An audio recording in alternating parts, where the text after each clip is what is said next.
नमस्कार दोस्तों, मैं पारुल चौहान आप सभी का स्वागत करती हूं आपके अपने प्यारे से परिवार रोजगार विद अंकित में। कैसे हैं आप सभी? उम्मीद करती हूं कि आप बहुत अच्छे होंगे। जल्दी से आप सभी लोग लाइव आ जाएंगे, सेशन के साथ जुड़ जाएंगे ताकि मैं क्लास को स्टार्ट कर सकूं। टारगेट सोनिया, हरविलास, ओमकार, प्रिया, नितेश, आशीष, आरती, सुखवीर, शीतल, शिवानी, तनुज, अवनीश, अवदेश, नरेंद्र, मुस्कान, सौरभ, धर्मराज, सनी, सभी को मेरी तरफ से गुड आफ्टरनून, नमस्ते, राधे राधे, राम राम, शस्त्रिया काल। प्यारे प्यारे बच्चों, कैसे हैं आप सभी? भाई उम्मीद तो यही होती है कि आप बहुत अच्छे होंगे। प्यारे बच्चे, सबसे पहले आप मेरी बात सुनेंगे कि कल मैं आपको पढ़ा रही थी आपकी लेजिस्लेटिव पावर्स, जिसके बारे में मैंने कल आपको बताया था। लेकिन कल की कुछ ऐसी चीज़ें हैं जिनमें बच्चों का थोड़ा सा डाउट आया है, और पहले मेरी ड्यूटी बनती है कि टेलीग्राम ग्रुप में जो डाउट हैं, जो कि मैं टेलीग्राम ग्रुप में नहीं बता सकती थी, तो मैं वो क्लास में डिस्कस करूं। तो आप ध्यान से सुनेंगे। एक तो बच्चों को कंफ्यूजन हो रहा है कि आर्टिकल 86 क्या है और आर्टिकल 87 क्या है, इन दोनों में क्या डिफरेंस है। बेटा सीधा डिफरेंस लिखवाया हुआ है। मैंने आपको बताया कि आर्टिकल 86 में राष्ट्रपति जी क्या करते हैं, संसद के दोनों सदनों को संदेश भेज सकते हैं। दोनों सदनों को क्या भेज सकते हैं? दोनों सदनों को संदेश भेज सकते हैं, यानी यहां पर मैसेज भेज सकते हैं वो। और आपको मैंने ये बताया था कि मैसेज किससे रिलेटेड हो सकता है भाई? किसी बिल से रिलेटेड हो सकता है। मान लीजिए कोई बिल है और वो बिल काफी लंबे समय से पेंडिंग पड़ा हुआ है, तो आपको ध्यान रखना है कि इसमें इतनी सी बात की गई है, इसमें इतनी सी बात की गई है। और देखो यहाँ पे कुछ बच्चों ने पीडीएफ की डिमांड की थी कि मैम इसकी पीडीएफ दे देना। तो देखो यहाँ पे भी मैंने आर्टिकल 87 लिखा हुआ, सॉरी 86 लिखा हुआ है। संसद के किसी भी सदन को लंबित किसी विधेयक के संबंध में संसद को संदेश भेजने का अधिकार होता है। तो यहाँ पे संदेश की बात थी। और रही आर्टिकल 87, तो संसद के दोनों सदनों की संयुक्त बैठक को संबोधित करता है। और ये संयुक्त बैठक जो संबोधित की जाती है वो मैंने आपको कब कब बताई थी? तो मैंने आपको बताया था कि संसद की संयुक्त बैठक जब संबोधित की जाती है तो इसका मतलब होता है कि यहाँ पर राष्ट्रपति एक विशेष भाषण देते हैं। ठीक है, विशेष भाषण देते हैं, यानी कि एक स्पेशल स्पीच इनकी होती है। और ये विशेष भाषण मंत्रिमंडल के द्वारा तैयार किया जाता है। इस विशेष भाषण में क्या होता है? तो बेटा जी, एक तो ये संयुक्त बैठक कब होती है जिसे ये संबोधित करते हैं? तो एक तो होती है मैम जब लोकसभा की प्रथम बैठक होती है। ठीक है, लोकसभा की प्रथम बैठक जब होती है, आपकी कब होती है प्रथम बैठक? मतलब नई लोकसभा की, ये भी लिख लेना। नई लोकसभा की प्रथम बैठक में आपके राष्ट्रपति जी इस विशेष अभिभाषण के द्वारा सरकार की 5 साल की जो पॉलिसीज होती हैं, ठीक है, 5 साल की जो सरकार की पॉलिसीज हैं, मतलब जो नीतियां हैं, उनको ये बताते हैं। तो एक बार तो तब होती है, और एक बार मैंने बताया था कि जब आपकी संसद जो है, जैसे मान लीजिए कि संसद है, संसद की जब प्रत्येक वर्ष पहली बैठक होती है, प्रत्येक वर्ष क्या होती है? जब पहली बैठक होती है तब भी ये संबोधित करते हैं। तो मैंने आपको ये कल की क्लास में बताया था। इन दोनों में सीधा सीधा अंतर है भाई, वहां पे वो संदेश भेज रहे हैं और यहाँ पे वो एड्रेस कर रहे हैं। फिर एक क्वेश्चन बच्चे ने पूछा है, और वो बहुत अच्छा प्रश्न है कि मैम आपने कल जो है हमें क्या बताया? कल आपने हमें जो है बिल बताए थे, मतलब राष्ट्रपति की वीटो शक्तियां बताई थी। राष्ट्रपति की वीटो शक्तियां बताई थी कि नहीं बताई थी? बोलो जल्दी से। बताई थी ना, मैंने वीटो शक्तियां बताई थी। ठीक है, और मैंने बताया था कि ये जो वीटो पावर्स होती हैं, इनका यूज प्रेसिडेंट बिल पर करते हैं। तो अब बच्चे ने पूछा है कि किस बिल पर किस वीटो पावर का यूज होता है? तो बेटा जी, एक तो होता है आपका साधारण विधेयक, एक होता है आपका साधारण विधेयक जिसे इंग्लिश में कहते हैं ऑर्डिनरी बिल। ऑर्डिनरी बिल कहते हैं। और ये जो साधारण विधेयक होता है, इसमें लिखना राष्ट्रपति सभी वीटो शक्तियों का प्रयोग कर सकते हैं। राष्ट्रपति इस पर सभी वीटो शक्तियों का प्रयोग कर सकते हैं। सभी वीटो शक्तियों का प्रयोग कर सकते हैं। ठीक है, जितनी भी वीटो पावर्स होती हैं उन सभी का यूज ऑर्डिनरी बिल्स पर किया जा सकता है, ध्यान रखिएगा। फिर एक होता है प्यारे बच्चे आपका जो है धन विधेयक। जिसे आप इंग्लिश में मनी बिल कहते हैं, मनी बिल कहते हैं, ठीक है, मनी बिल। और इस पर जो राष्ट्रपति हैं वो 2 वीटो पावर्स का यूज कर सकते हैं, केवल 2 का। एक तो ये इस पर यूज कर सकते हैं आत्यांतिक वीटो, यानी कि एब्सोल्यूट वीटो को यूज कर सकते हैं, ठीक है। और दूसरा प्यारे बच्चे, इसमें ये पॉकेट वीटो का यूज कर सकते हैं। आप चाहे इसको पॉकेट वीटो कहें या आप इसको जेबी वीटो कहें, एक ही बात है, ठीक है। लेकिन इस पर कभी भी ये सस्पेंशन वीटो का यूज नहीं कर सकते, निलंबनकारी वीटो का यूज नहीं कर सकते, क्योंकि ये मनी बिल को वापस नहीं भेज सकते। कारण है कि मनी बिल इनकी परमिशन से ही लोकसभा में पेश होता है। तो यहां पे 2 वीटो पावर यूज हो सकती है, लेकिन सस्पेंशन वीटो नहीं। और बेटा जी तीसरा मैंने आपको बताया था, आपका होता है कॉन्स्टिट्यूशन अमेंडमेंट बिल। कौन सा बताया था? मैंने बताया था constitution amendment bill, amendment bill, संविधान संशोधन विधेयक। इसमें मैंने बताया था कि वीटो पावर्स का यूज होता ही नहीं है। इस पर राष्ट्रपति जी आपके सिग्नेचर करने के लिए बॉन्ड होते हैं, ठीक है, ये मैंने आपको बताया था। और ये जो बिल होते हैं ना बेटा, इन पर राष्ट्रपति जी जब यूज करते हैं तो कौन कौन सी पावर कहां कहां यूज करते हैं, ये बच्चे का प्रश्न था और ये मैंने आपको बताया है, ठीक है। आगे चलिए, आगे हम बात करते हैं बच्चा, और आगे हमारी पावर्स आएंगी अब जुडिशरी पावर्स। प्रेसिडेंट की न्यायिक शक्तियां कौन कौन सी होती हैं? एक आप बोल रहे थे मैम आर्टिकल 72 आपने नहीं पढ़ाया। आर्टिकल 72 बेटा पॉकेट वीटो या जेबी veto target with Delhi police एक ही होता है। आप पॉकेट को हिंदी में क्या बोलते हो? जेब बोलते हो ना। तो जेबी वीटो या पॉकेट वीटो, जिसपे राष्ट्रपति कोई रिस्पॉन्स नहीं करते किसी बिल को लेकर, ठीक है। अब आगे देखिए, सात्विक की अलग ही दुनिया चल रही है। वो आर्टिकल सीधा 102 संविधान संशोधन आर्टिकल 338 के बी पर पहुंच गए हैं। सात्विक जो पढ़ाया जा रहा है, रिक्वेस्ट है कि आप उसको पहले पढ़ लें, ठीक है। आगे देखिए, न्यायिक शक्तियां। प्यारे बच्चे, अगर मैं न्यायिक शक्तियों की बात करती हूं तो सबसे पहले इसमें एक आर्टिकल है, आर्टिकल 72, जिसमें राष्ट्रपति को क्षमादान की शक्ति प्रदान की जाती है। यह क्षमादान किसके लिए होता है मैम? ये क्षमादान किसके लिए होता है मैम? तो प्यारे बच्चों, आपको ये बात बहुत अच्छे से ध्यान रखनी है कि मान लीजिए कोई अपराधी है, अपराधी है, और इस अपराधी को जब सजा दी जाती है तो राष्ट्रपति क्या कर सकते हैं? राष्ट्रपति उन सजा को माफ कर सकते हैं। और वो आपके 5 प्रकार हैं इसमें।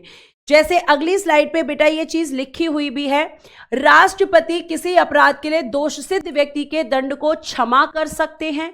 एक तो क्या कर सकते हैं? क्षमा कर सकते हैं, मतलब पार्डन, ठीक है।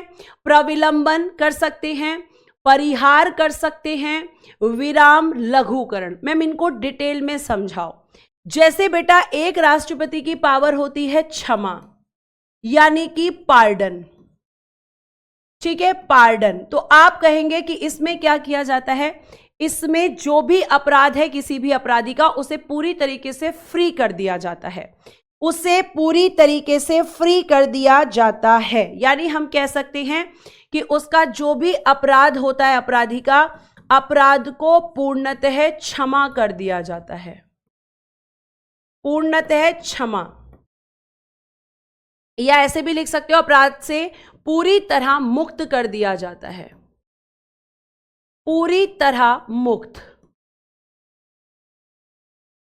यानी fully free,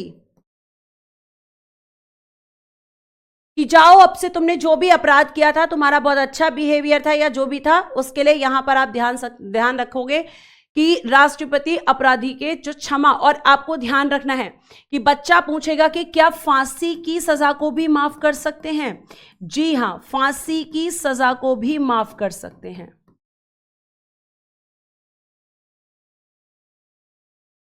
death of sentence को भी प्यारे बच्चे आपके प्रेसिडेंट उस पर भी क्षमा दे सकते हैं। यह अधिकार केवल आपके देश के राष्ट्रपति को होता है। तो क्या मैम राष्ट्रपति अपनी मर्जी से क्षमा दे देते हैं? नहीं, जो अपराधी होता है वो राष्ट्रपति को पिटीशन देता है, याचिका जिसको हम कहते हैं। राष्ट्रपति को एक लेटर लिख के भेजता है, तो क्या मैम अपराधी खुद ही राष्ट्रपति के पास चला जाता है? नहीं, अपराधी अपने वकील के द्वारा अपनी पिटीशन को राष्ट्रपति के पास भेजता है, और राष्ट्रपति को अगर लगता है कि भाई ये बिल्कुल यहां पे इसका बिहेवियर अच्छा है और इसकी सजा को माफ कर देना चाहिए, तो राष्ट्रपति माफ कर सकते हैं। तो क्रिमिनल को राष्ट्रपति से डायरेक्टली क्यों नहीं मिलने दिया जाता? क्योंकि राष्ट्रपति जी एक व्यक्ति हैं, और अगर हम किसी से पर्सनली मिलते हैं, कोई भी क्रिमिनल भी अगर होता है, मान लीजिए कि उसने यहां पर बहुत बड़ा अपराधी है वो, लेकिन उसके बाद वो गिड़गिड़ाने लगे, पैरों में गिर जाए, तो राष्ट्रपति इमोशनल होकर डिसीजन ना लें। इसलिए राष्ट्रपति से डायरेक्टली कभी भी मिलने नहीं दिया जाता क्रिमिनल को।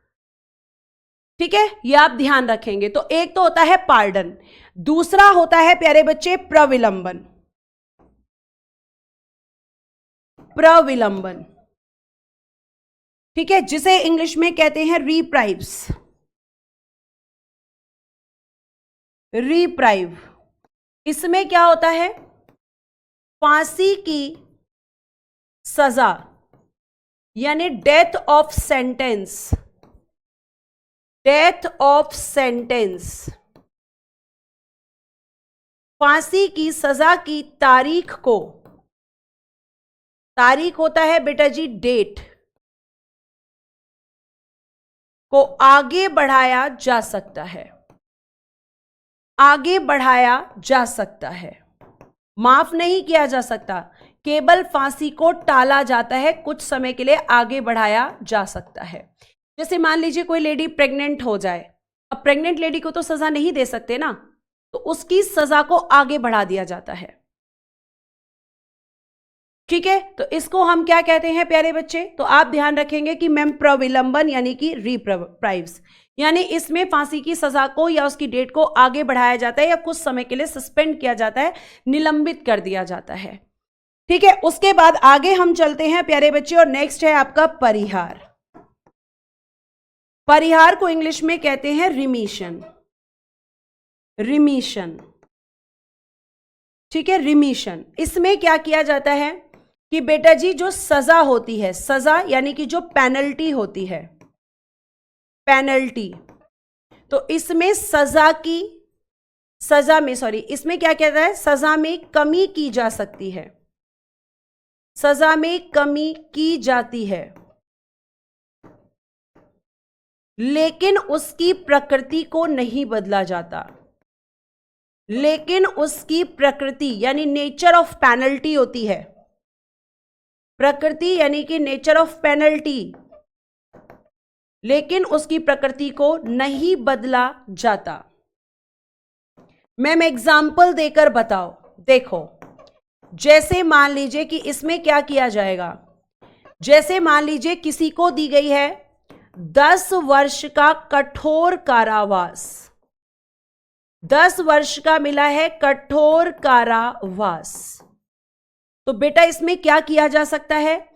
इसे 5 वर्ष, 4 वर्ष, 8 वर्ष, 7 वर्ष कुछ भी किया जा सकता है, लेकिन रहेगा ये कठोर कारावास, रहेगा ये कठोर कारावास ही। तो केवल क्या किया जाता है मैम? सजा के वर्षों में कमी की जाती है, लेकिन नेचर ऑफ पेनल्टी यानी सजा को नेचर ऑफ पेनल्टी यानी सजा की प्रकृति को चेंज नहीं किया जाता। परिहार में उसके सालों में कमी की जा सकती है, ये आप ध्यान रखेंगे।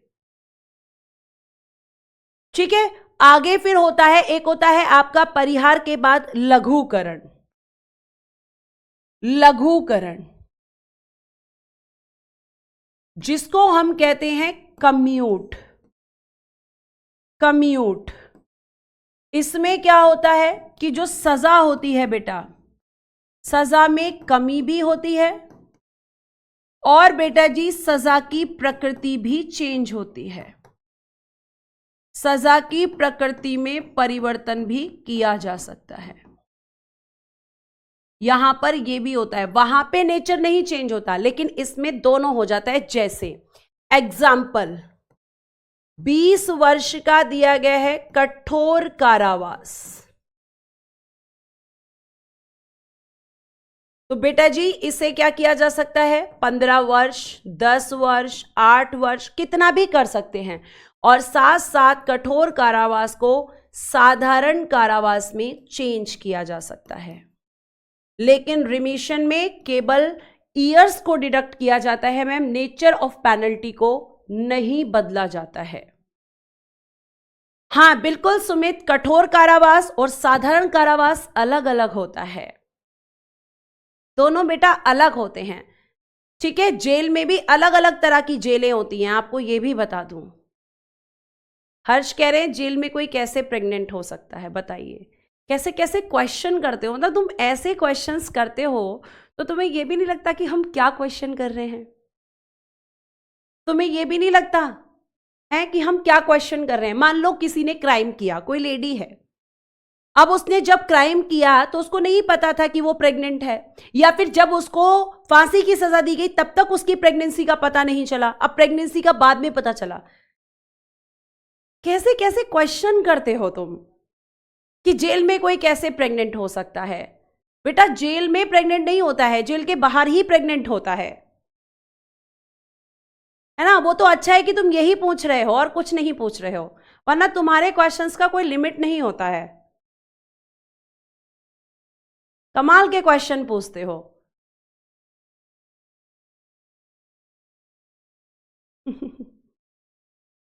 कमाल करते हो।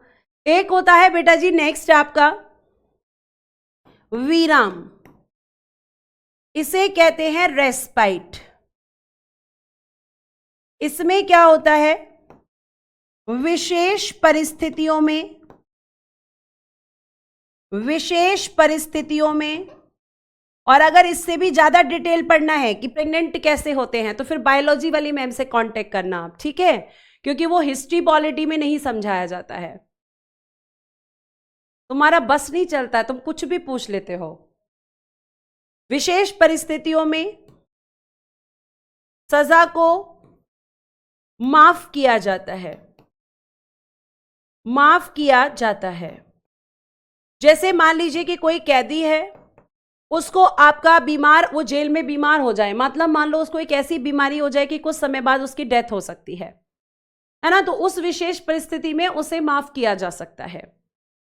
तो ये आप ध्यान रखेंगे। आगे चल सकते हैं, चलो। ये हुई आपकी क्षमादान की पहली शक्ति। एक आता है प्यारे बच्चे, इसमें आपका आर्टिकल 143, एक मिनट सॉरी, आर्टिकल 143। देखो ध्यान से सुनना, इसमें क्या लिखा है, ध्यान से सुनना मेरी बात को, ठीक है। देखो यहां पर परामर्श का अधिकार दिया गया है आर्टिकल 143 में, यानी कि राइट टू कंसल्टेशन आर्टिकल 143। किसको दिया गया है ये परामर्श का अधिकार? मैम प्रेसिडेंट ऑफ इंडिया को, मैम राष्ट्रपति को दिया गया है, ठीक है।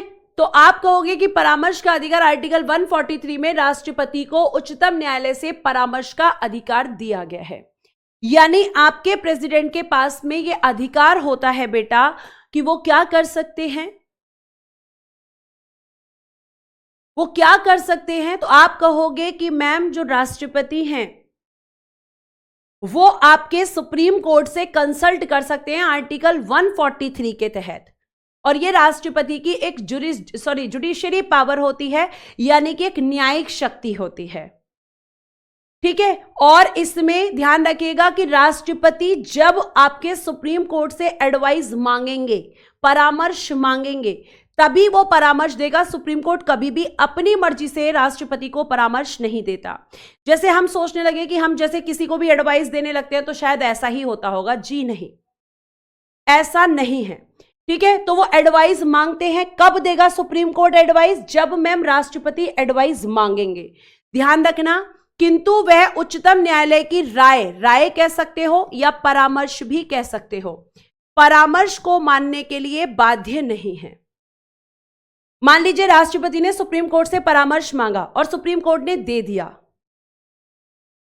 ठीक है, सुप्रीम कोर्ट ने दे दिया, तो आपको ध्यान रखना है कि सुप्रीम कोर्ट का जो परामर्श है उसको मानने के लिए राष्ट्रपति बाउंड नहीं है कि भाई हमने तुम्हें एडवाइस दी है तो आप इसको मान ही लो, ठीक है, ये आप ध्यान रखेंगे। माजिद बेटा ध्यान से पढ़ा करो, आप क्लास में बिल्कुल फोकस नहीं होते हो। सजा में कमी भी होती है और नेचर भी चेंज होता है, दोनों चीजें होती हैं लघुकरण में। लेकिन अगर मैं बात करती हूं यहां पर परिहार की, तो इसमें केवल सजा में कमी होती है, नेचर चेंज नहीं होता। एग्जाम्पल भी लिखा हुआ है। ठीक है, आगे देखिए। तो ये कैसी पावर थी सुप्रीम कोर्ट की? जुडिशियरी, सॉरी, राष्ट्रपति की जुडिशियरी पावर, न्यायिक शक्तियां, आर्टिकल 143। आगे देखिए। अब आते हैं हम राष्ट्रपति की वित्तीय शक्तियां।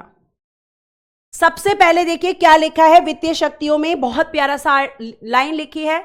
भारत की आकस्मिक निधि पर उसका नियंत्रण होता है, जिसे इंग्लिश में कहते हैं कंटिंजेंसी फंड ऑफ इंडिया। और ये भारत की आकस्मिक निधि या कंटिंजेंसी फंड आर्टिकल 267 के सब क्लॉज 1 में है। अब मैम हमारा आपसे अगला प्रश्न, कंटिंजेंसी फंड क्या होता है? ध्यान से सुनो, अब मैं तुम्हें बहुत अच्छे से समझाने वाली हूं, फोकस होके सुनना ध्यान से। एक होता है बेटा जी, मैंने कल आपको बताया था, कंसोलिडेटेड फंड ऑफ इंडिया, यानी भारत की संचित निधि, भारत की संचित निधि। और एक है बेटा contingency fund of India, Bharat की आकस्मिक निधि,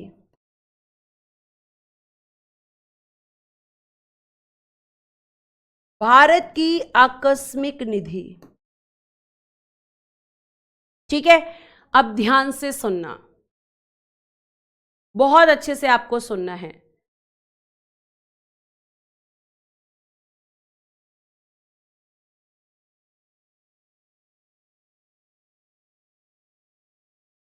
बहुत अच्छे से सुनिएगा ध्यान से। Consolidated fund of India, Bharat की जो संचित निधि होती है प्यारे बच्चे, ये मैंने कल आपको बताया था कि इसमें सरकार जो भी पैसा कमाती है सारा वो इसके अंदर जाता है। इतनी बात तो आपको पता चल गई थी। लेकिन आपको मैं बता दूं कि इसमें पैसा कौन डालता है? पैसा डालती है सरकार। जैसे आपके घर में पैसा कमाकर कौन लाता है? मैम पापा। लेकिन पैसा किसकी जेब में चला जाता है? मम्मी की जेब में। और उस पैसे पे किसका अधिकार हो जाता है? मम्मी का हो जाता है। तो यहां पे पैसा डालती है सरकार, लेकिन इस निधि पर अधिकार किसका होता है?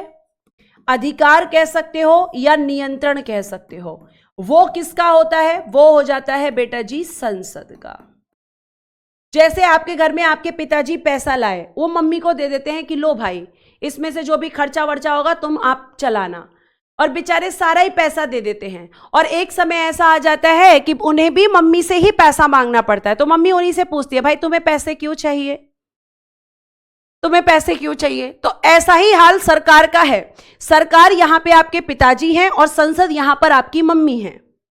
सरकार क्या करती है? पैसा कमा के इस फंड में डालती है, लेकिन जब सरकार को खुद पैसे की जरूरत पड़ती है तो उसे संसद के पास जाना पड़ता है।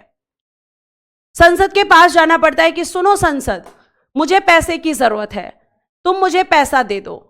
तो संसद कहती है रुको, मैं थोड़ा सोच विचार कर लूं तब तुम्हें पैसा दूंगी। तो यहां पे संसद क्या करती है? इस पर कंट्रोल करती है। अब एक बनाया गया है कंटिंजेंसी फंड। अब यहां पर अगर इसमें से पैसा निकालना होता है बेटा, तो पहले संसद से एक बिल पास कराना होता है, तब जाकर इस कंसोलिडेटेड फंड ऑफ इंडिया से सरकार को पैसा मिलता है। तो इसमें एक लंबा प्रोसीजर हो जाता है। लेकिन मान लो अगर मैं एग्जाम्पल मान लूं कि कहीं पर महामारी फैल गई, महामारी मतलब एक बीमारी है जो बुरी तरह से कहीं पे फैल गई है, या फिर कहीं पर बाढ़ आ गई है, या कहीं पे ज्वालामुखी विस्फोट हो गया है, तो यहां पे आप एक चीज बताओ मुझे कि अगर ऐसी कंडीशंस हैं तो क्या सरकार के पास इतना समय होता है कि सरकार कंसोलिडेटेड फंड ऑफ इंडिया से पैसा निकाले? नहीं मैम। ऐसी कंडीशन में तो सरकार को तुरंत पैसा चाहिए, तो उसी के लिए बनाया गया कि आकस्मिक निधि, और इस पर जो नियंत्रण रहता है इस पर जो कंट्रोल रहता है वो रहता है राष्ट्रपति जी का। ठीक है, तो राष्ट्रपति जी से यहां पर सरकार का मतलब आपका प्रधानमंत्री और मंत्री परिषद। तो आपको ध्यान रखना है कि यहां पर आपकी सरकार इनसे क्या कहती है, तुरंत पैसा निकालने के लिए कहती है। यानी कंटिंजेंसी फंड एक इमरजेंसी फंड होता है जिसमें तुरंत पैसा निकालकर सरकार को दिया जा सकता है। और राष्ट्रपति को किसी को बताने की जरूरत नहीं होती है कि उन्होंने मतलब पैसा निकालने से पहले, ध्यान से,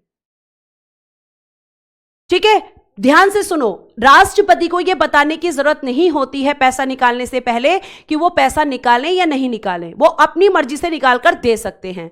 लेकिन बेटा इस निधि से पैसा निकालने के बाद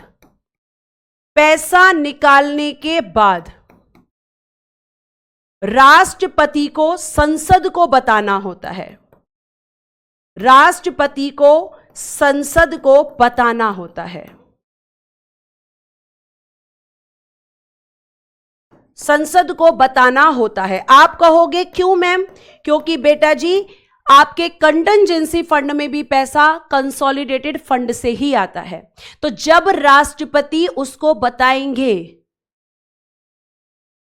जब राष्ट्रपति संसद को बताएंगे कि भाई इतना पैसा खर्च हो गया, तभी तो संसद डालेगी। तो पैसा निकालने से पहले परमिशन की जरूरत नहीं, लेकिन पैसा निकालने के बाद संसद को बताना कंपलसरी है। क्यों मैम? क्योंकि तभी तो संसद कंसोलिडेटेड फंड से पैसा निकालकर कंटिंजेंसी फंड में डालेगी। तो ये राष्ट्रपति की कैसी शक्ति है? वित्तीय शक्ति है। ठीक है, कौन सा आर्टिकल है? दोनों का आर्टिकल मैं बता चुकी हूं। भारत की संचित निधि आर्टिकल 266 का सब क्लॉज 1 और भारत की आकस्मिक निधि आर्टिकल 267 का सब क्लॉज 1। ठीक है, आगे चलते हैं। अब बात करते हैं राष्ट्रपति की अगली शक्ति, आर्टिकल 280। आर्टिकल 280 उसे एक वित्त आयोग नियुक्त करने का भी अधिकार होता है। बेटा जी आर्टिकल 280 में कहा गया है कि आपके जो राष्ट्रपति जी हैं ये क्या करेंगे? प्रत्येक 5 वर्ष, एवरी 5 years पर एक वित्त आयोग का गठन करते हैं। गठन मतलब फॉर्म्ड, गठन करते हैं। ठीक है, और ये आर्टिकल 280 में प्रेसिडेंट की फाइनेंशियल पावर होती है, उनकी वित्तीय शक्ति होती है। अब आप एक चीज को और अच्छे से ध्यान रखेंगे कि इसमें मैं अब आपको, क्योंकि वित्त आयोग का जिक्र आया है यहां पर, तो वित्त आयोग साथ में ही बता देती हूं। देखिए आर्टिकल 280 इसमें बात की गई है वित्त आयोग की, जिसको इंग्लिश में कहते हैं फाइनेंस कमीशन। फाइनेंस कमीशन, वित्त आयोग एक संवैधानिक निकाय है, यानी मैम ये एक कॉन्स्टिट्यूशनल बॉडी है, क्योंकि संविधान में इसके बारे में बात की गई है। कॉन्स्टिट्यूशनल बॉडी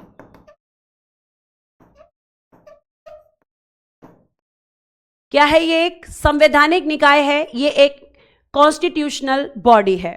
ठीक है, उसके बाद में आप ध्यान रखेंगे प्यारे बच्चे कि इसमें प्रश्न बनता है कि इसका गठन फॉर्म्ड कौन करता है इसको? अभी मैंने आपको बताया, बाय द प्रेसिडेंट,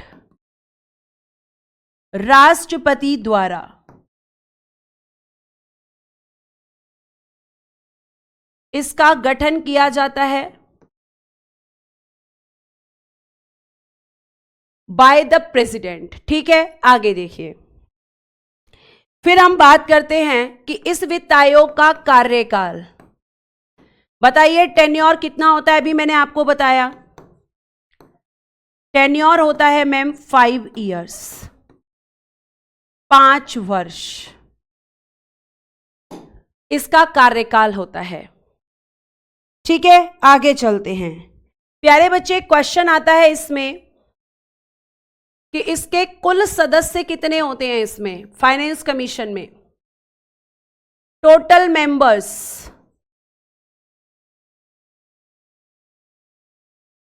मैम 5। कैसे?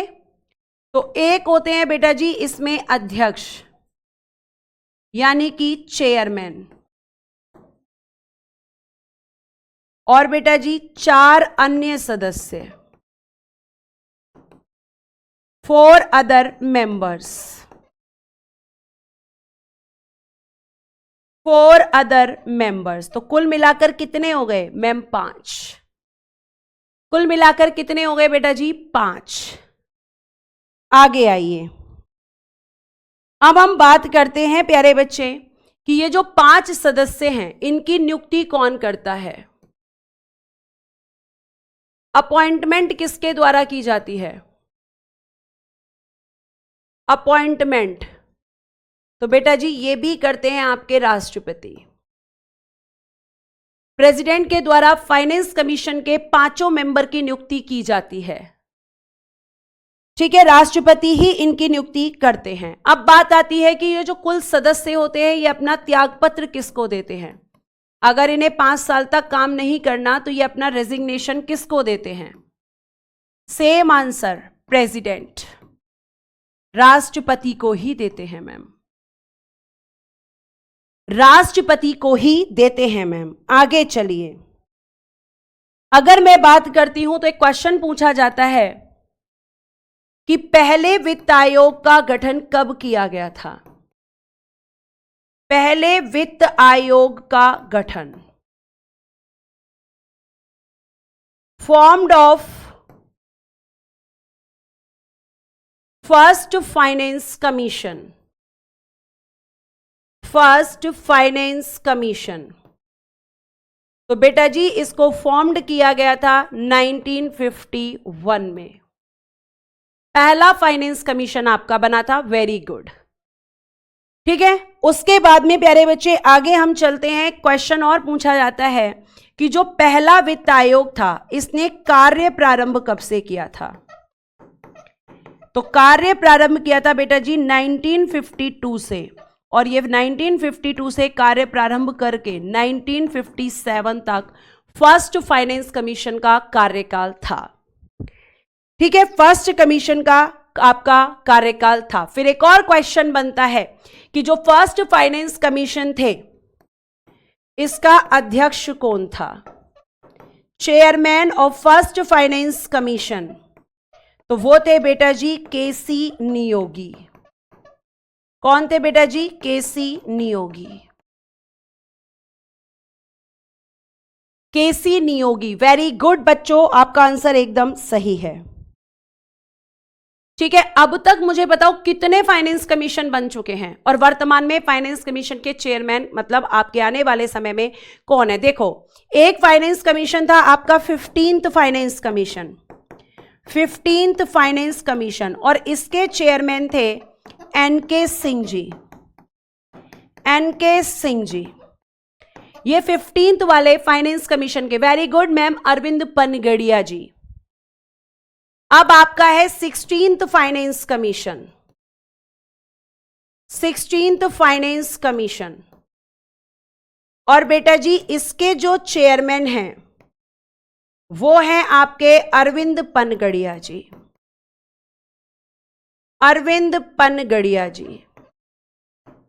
कार्यकाल भी बता देती हूं मैं दोनों का, कब से कब तक रहेगा। अरविंद पनगड़िया जी आपके 16th फाइनेंस कमीशन के चेयरमैन बनेंगे। इसका कार्यकाल था बेटा 15th का 2020 से 2025, ठीक है, और फिर इसका कितना रहेगा 2025 से मैम 2030। ये हो गया आपका फाइनेंस कमीशन। अब आपका कोई भी क्वेश्चन आएगा आप आराम से कर सकते हो।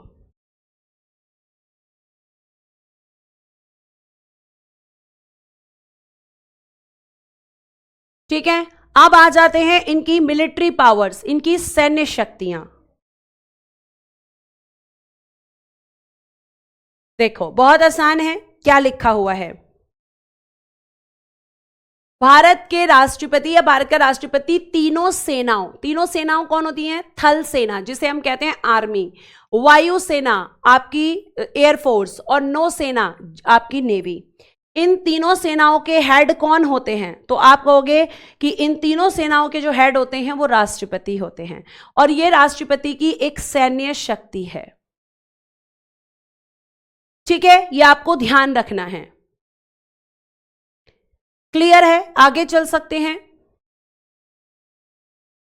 अब मैंने आपको बताया कि देखो यहां क्या लिखा है, उसे युद्ध घोषित करने तथा शांति स्थापित करने की शक्ति प्राप्त है। मैंने आपको बता दूं कि राष्ट्रपति जी ही ये अनाउंस करते हैं, अगर किसी देश के साथ हमारा युद्ध होना है तो राष्ट्रपति के द्वारा ही घोषणा की जाती है। ठीक है, राष्ट्रपति के द्वारा ही घोषणा की जाती है। तो राष्ट्रपति ही ये बोलते हैं कि भाई इस समय युद्ध होगा, और जब युद्ध को बंद करना होता है तो उसकी घोषणा भी राष्ट्रपति ही करते हैं कि अब शांति स्थापित की जाती है। ठीक है, ये वह तीनों सेना के जो अध्यक्ष होते हैं, तीनों सेना भी मैंने आपको बताई, थल सेना, वायु सेना और नौसेना। तो कौन करता है इन तीनों के हेड की नियुक्ति? जो इनके चीफ होते हैं वो भी राष्ट्रपति ही करते हैं। बच्चा भी यही क्वेश्चन कर रहा था कि इनके अध्यक्षों की नियुक्ति कौन करता है? राष्ट्रपति ही करते हैं। आपकी थल सेना, वायु सेना, नौसेना यानी आर्मी, नेवी और एयरफोर्स, तीनों सेनाओं के जो चीफ्स होते हैं उनको अपॉइंट करने का अधिकार राष्ट्रपति को ही होता है। ठीक है, आगे आ जाइए। नेक्स्ट होती हैं आपकी डिप्लोमेटिक पावर्स, राजनयिक शक्तियां, कूटनीतिक शक्तियां जिनको आप कहते हो। अब ध्यान से सुनो। Appoints ambassador and diplomatic representative, चाहे आप कहो राजदूतों की, और आपके जो राजदूत होते हैं, ठीक है, उनकी नियुक्ति कौन करता है? राष्ट्रपति। अब बच्चा कहेगा राजदूत कौन होते हैं मैम? राजदूत किसको कहते हैं? तो एक बात सुनो, आपने एम्बेसी सुनी है?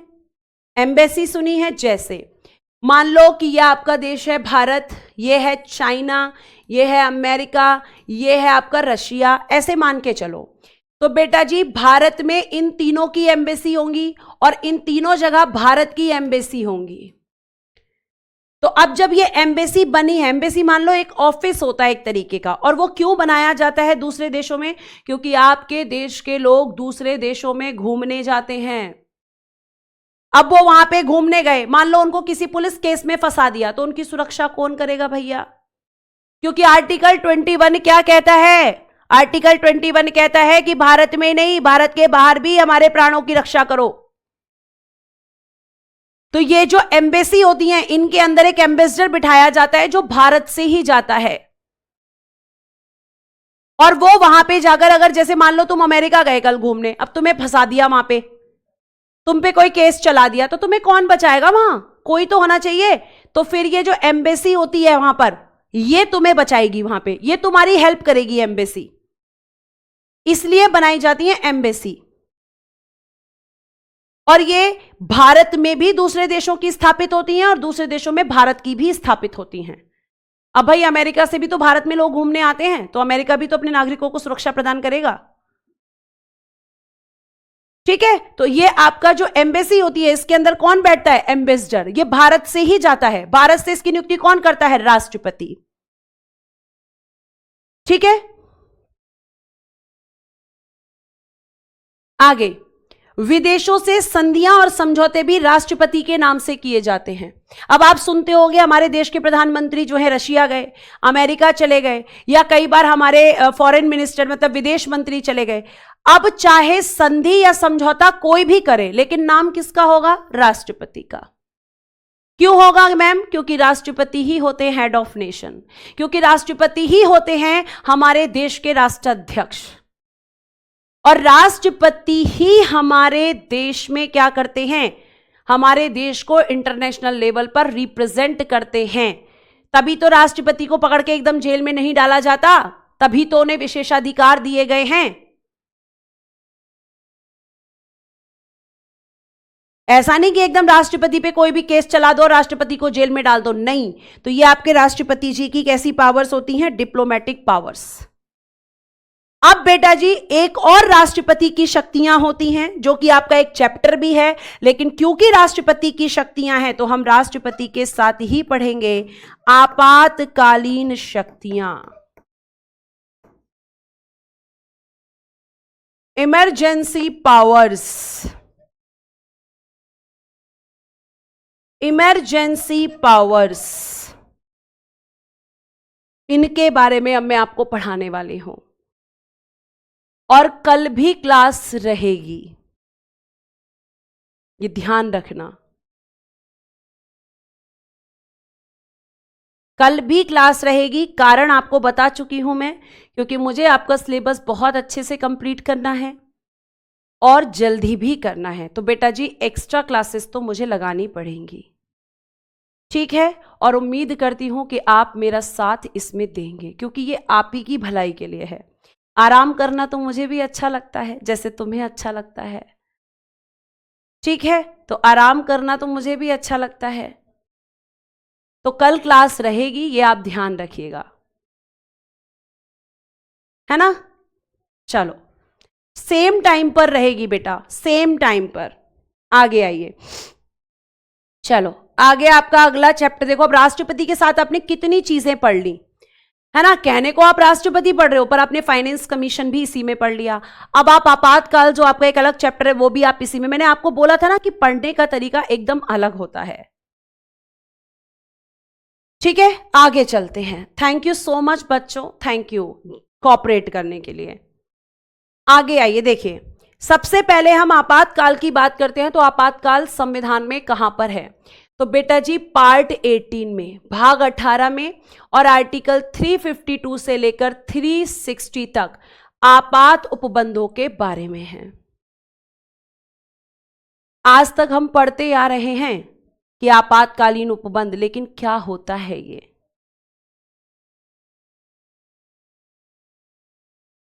क्या होता है ये। तो प्यारे बच्चे, आपका आपातकाल का जो भाग है 18 यानी पार्ट 18, ये जर्मनी के संविधान से प्रेरित है। ये जर्मनी से प्रेरित, मतलब हमने ये प्रोविजंस कहां से लिए हैं, जर्मनी से लिए हैं। इतनी बात समझ में आ रही है, ठीक है। अब प्यारे बच्चे, अगर मैं बात करती हूं तो आपके जो आपातकाल होते हैं वो कितने प्रकार के होते हैं, मैम हमें यह भी पता होना चाहिए। तो आपातकाल मैम संविधान के भाग 18 में है, आर्टिकल 352 से लेकर 360 तक है, और मैम आपातकालीन उपबंध हमने जर्मनी से लिए हैं। बात खत्म, ठीक है। अब सुनो, आपातकाल कितने प्रकार के होते हैं, 3 प्रकार के आपातकाल होते हैं। मैं जिस पर अंडरलाइन कर रही हूं बेटा केवल उतना ही पढ़ो। 3 प्रकार के आपातकाल होते हैं बेटा, है ना। कितने प्रकार के मैम, 3 टाइप्स ऑफ इमरजेंसी हमारे कॉन्स्टिट्यूशन के अंदर बताई गई हैं। 3 प्रकार की इमरजेंसी होती हैं, और वो हमारे आपातकाल में हमारे 3 प्रकार के आपातकाल बताए गए हैं। जैसे मैम कौन कौन से होते हैं, तो सबसे पहले तो मैं आपको ये बता देना चाहूंगी कि आपके कौन कौन से आपातकाल होते हैं।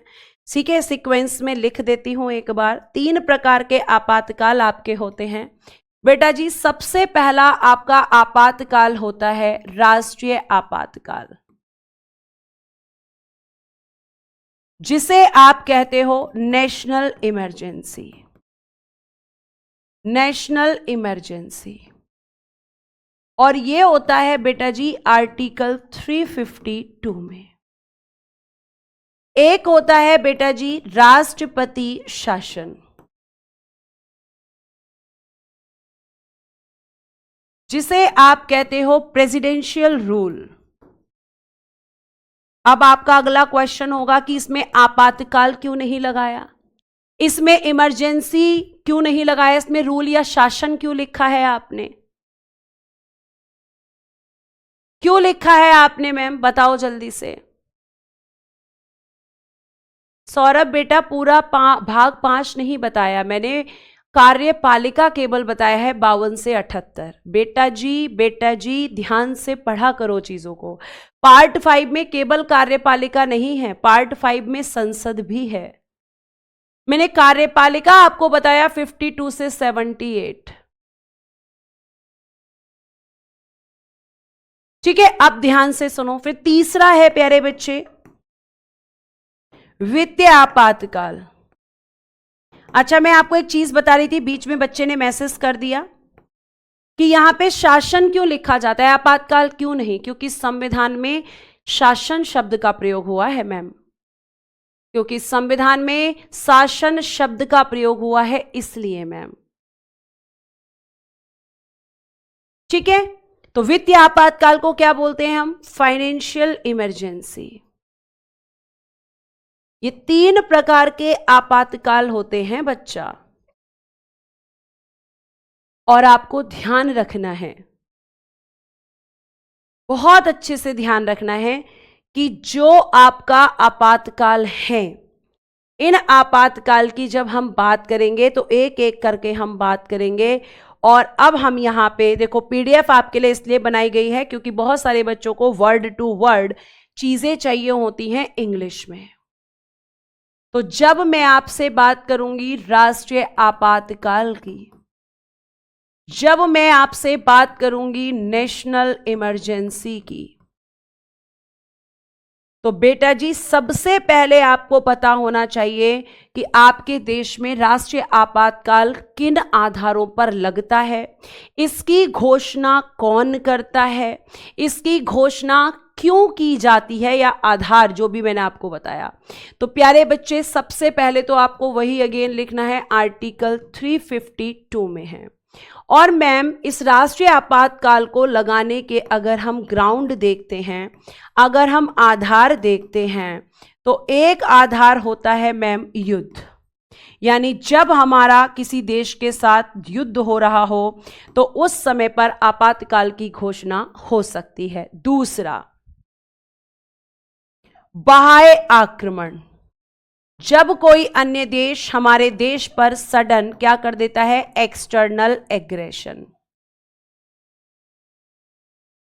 बाहर से आक्रमण कर देता है, तो हमें भी जवाब देना होगा, और आपके उस समय पर क्या लगेगा, आपातकाल। ठीक है। तीसरा होता है बेटा जी सशस्त्र विद्रोह, जिसे आप कहते हैं आर्म्ड रिविलियन, यानी जब आपके यहां पर लोग आपस में तलवारों, चाकू और बंदूकों को उठाकर लड़ना शुरू कर दें, लोग हथियार उठा ले एक दूसरे के लिए और मारना काटना शुरू कर दें, तो क्या लगता है, नेशनल इमरजेंसी।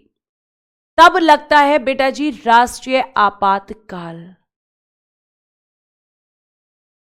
ठीक है, अब आगे देखो एक और चीज।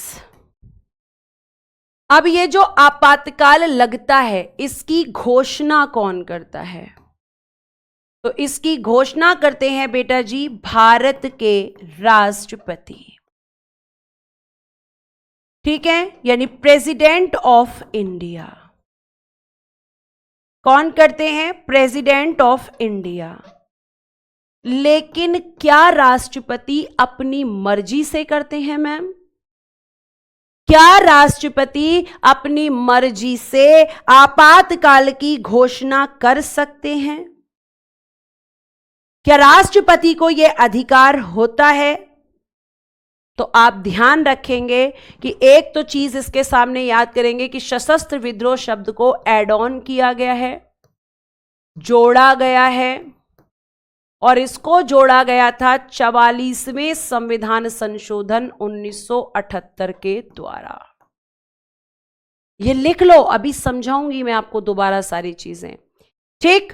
और भारत के राष्ट्रपति जो घोषणा करते हैं, तो ध्यान रखना घोषणा जरूर ये करते हैं, लेकिन मंत्रिमंडल, जिसे आप कैबिनेट कहते हैं, लेकिन मंत्रिमंडल की लिखित अनुमति के बाद, यानी लिखना बट आफ्टर, लिखना but written approval of cabinet, but written approval of cabinet, यानी जब मंत्रिमंडल इनको कहेगा तब ये ऐसा करेंगे। और ये भी आपका एड ऑन किया गया 44वां संविधान संशोधन 1978। ये जो लाइन ऐड की गई है प्यारे बच्चे, ये इसीलिए की गई है। तो ये भी आपको ध्यान रखना है कि 1978 में जो 44वां संशोधन हुआ उसके द्वारा ही इस लाइन को ऐड किया गया कि भैया रिटर्न अप्रूवल लेना पहले कैबिनेट का, तभी राष्ट्रपति अनाउंस कर सकते हो, वरना कैबिनेट की बिना मर्जी के तुम नहीं कर सकते।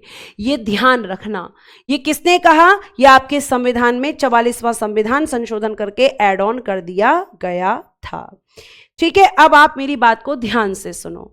अब हमारा एक क्वेश्चन होना चाहिए कि आपातकाल जो है वो अब तक कितनी बार लगा है, अब तक कितनी बार? तो बेटा मैं आपको बता दूं कि ये अब तक 3 टाइम्स लग चुका है। कब कब? 1962 में, 1971 में और 1975 में। 1962, 1971, 1975। प्यारे बच्चे, यहां पर चाइना ने अटैक किया था, यहां पर पाकिस्तान से युद्ध हुआ था, और मैम यहां पर आंतरिक अशांति के आधार पर लगा था।